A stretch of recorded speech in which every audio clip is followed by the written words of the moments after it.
Hola, mi nombre es Denise Bañuelos y soy estudiante de la Normal Superior de Especialidades y hoy quiero compartir con ustedes la historia de la educación especial. Pues se sabe que desde tiempo atrás las personas con discapacidad no eran tomadas en cuenta, pero gracias a la evolución que se fue dando, lograron que las personas con discapacidad tuvieran las mismas oportunidades que cualquier otra persona.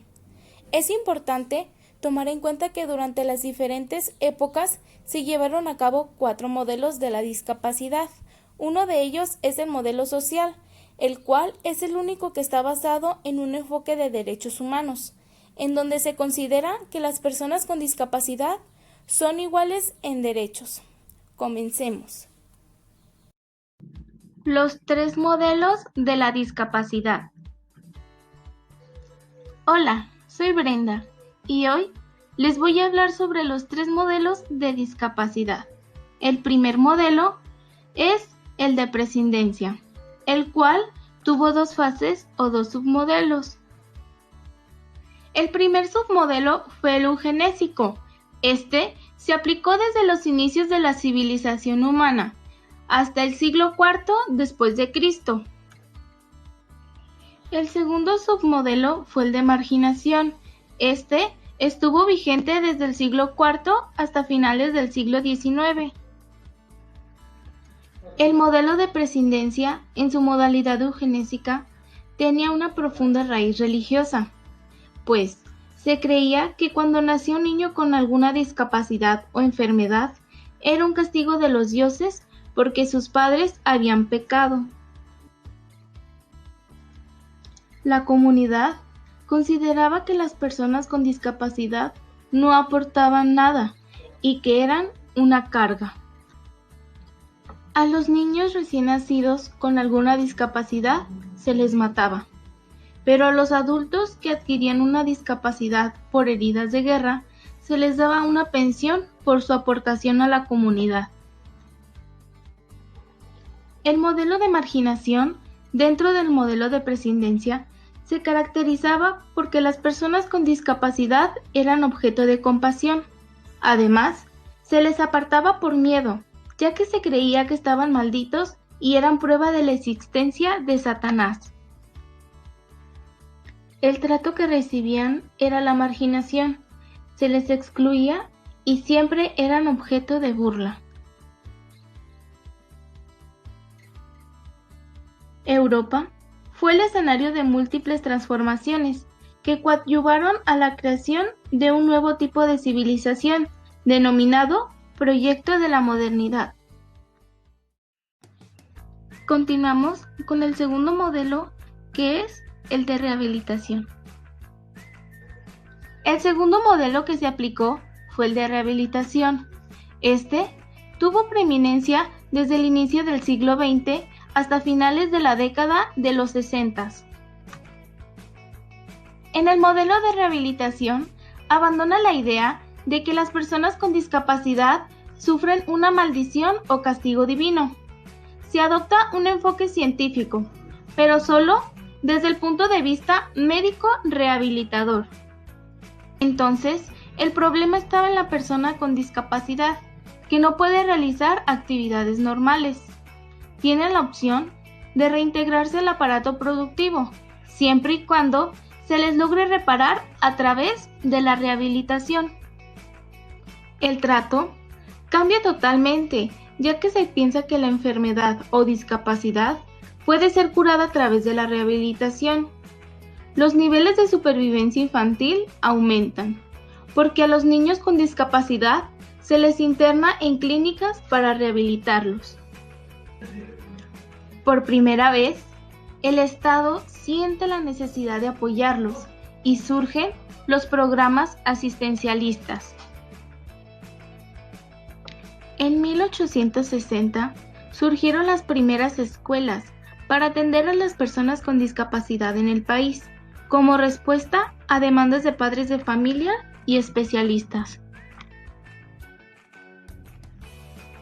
Recuerda que tus capacidades siempre serán más grandes que cualquier discapacidad.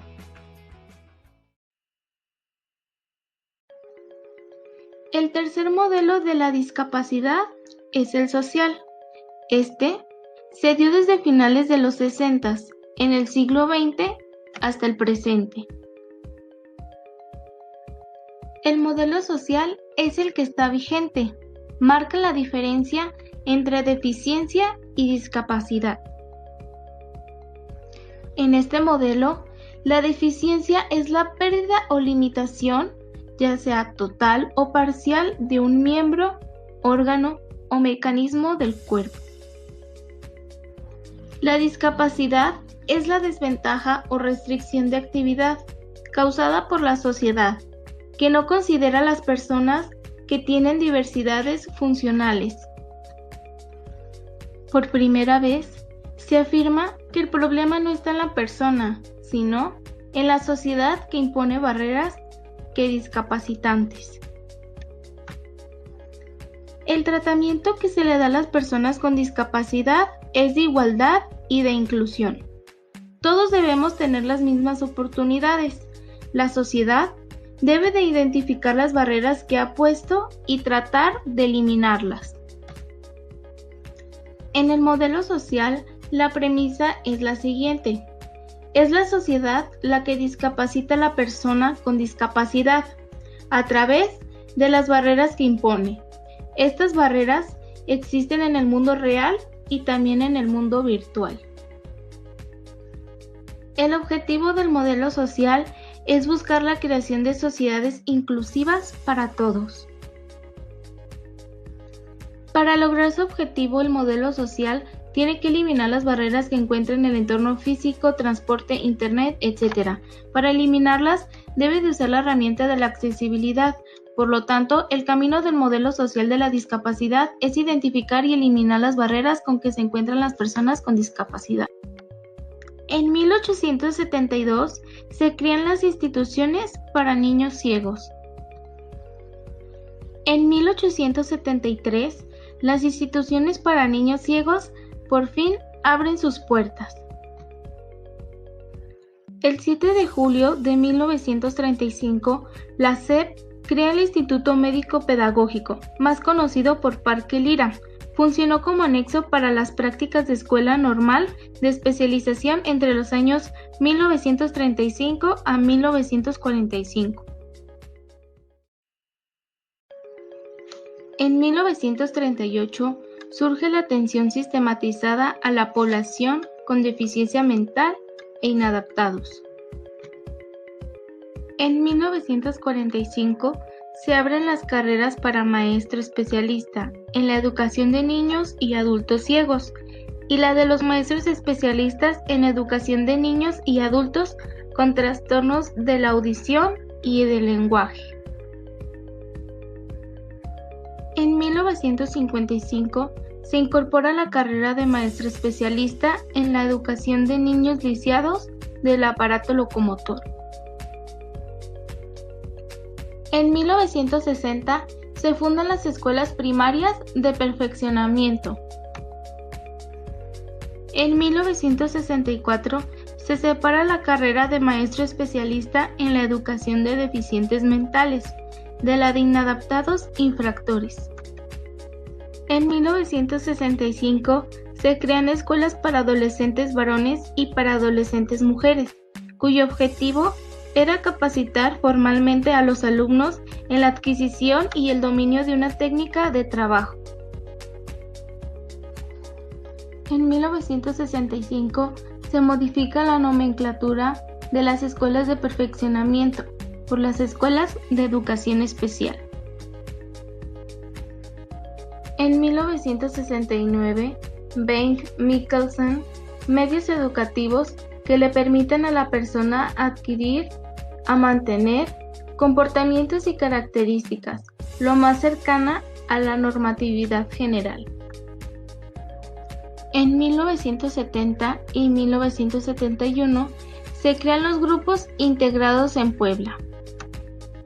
En 1971 y 1972 surgen en el Distrito Federal psicólogos, maestros especialistas, pedagogos y trabajadoras sociales quienes llevan a cabo la tarea de detección y diagnóstico en el Centro Escolar México. En 1974 se crea la última carrera de maestro especialista en la educación de niños con problemas de aprendizaje.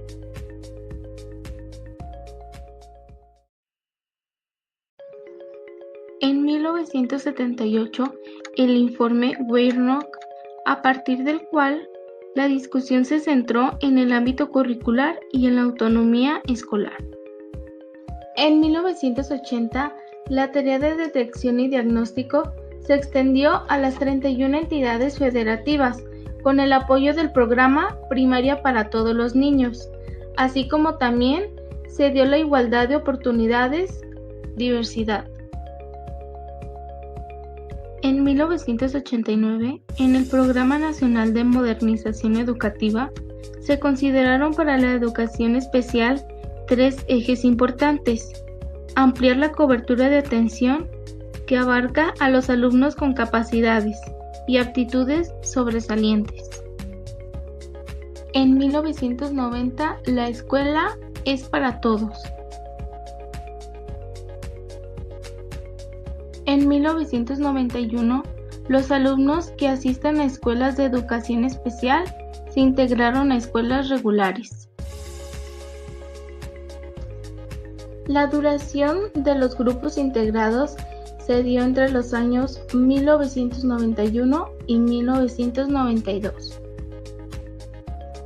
En 1992 y 1993 se llevó a cabo la Reunión Nacional en la Ciudad de México, la que marcó el inicio de la descentralización educativa.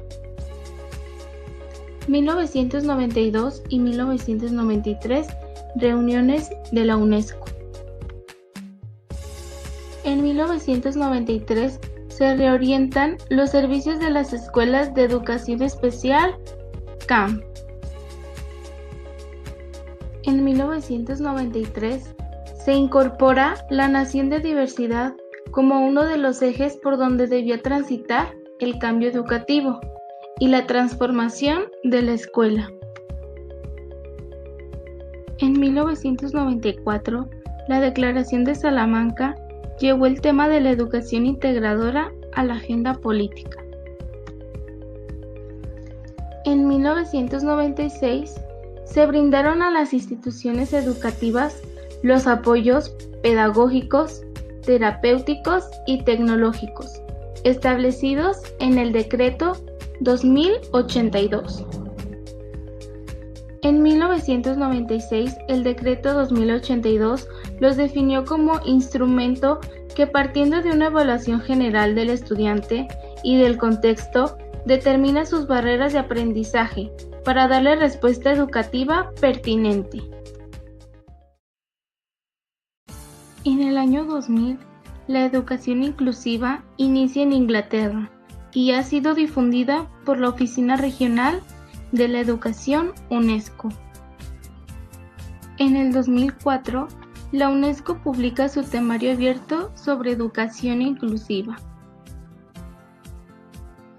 En el 2006, la SEP publica el documento denominado Orientaciones Generales para el funcionamiento de los servicios de educación especial. En el 2007, se elaboraron guías didácticas para la inclusión educativa de los alumnos que presentaban discapacidad intelectual, problemas de audición, lenguaje, trastornos motores, ceguera y debilidad visual. El 9 de febrero y el 13 de marzo del 2009, la organización de las actividades para atender a la diversidad fue la modalidad de rincones de trabajo. Se eligió esta forma de intervención didáctica al ser considerada adecuada para atender el tema de estudio, además de favorecer el desarrollo de competencias en los alumnos. En el 2010, la SEP detalla que la educación inclusiva pone en práctica a eliminar o minimizar las barreras que limitan el aprendizaje y la participación de todos los alumnos, pues es capaz de responder a las barreras de aprendizaje con herramientas acordes a sus características. pues lo verdaderamente relevante son los propósitos educativos. En el 2011, el plan de inclusión se lleva a la realidad con el modelo de MASE, que es el modelo de atención de los servicios de educación especial.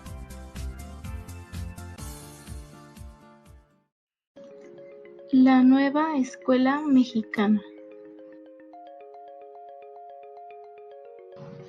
La nueva escuela mexicana fue presentada en diciembre del 2018 y fue diseñada para derogar la forma educativa implementada en el año 2013. Formalmente, la nueva escuela mexicana se implementará en el ciclo escolar 2021 al 2022. La NEM se compromete con el cumplimiento de la igualdad sustantiva independientemente de las preferencias sexuales y de género, entre mujeres y hombres, entendida como el acceso al mismo trato y oportunidades. La nueva escuela mexicana fomenta la comprensión y el aprecio por la diversidad cultural y lingüística, así como el diálogo y el intercambio intercultural sobre una base de equidad y respeto mutuo. La UNESCO declara que la cultura, en su rica diversidad, posee un valor intrínseco, tanto para el desarrollo como para la cohesión social y la paz.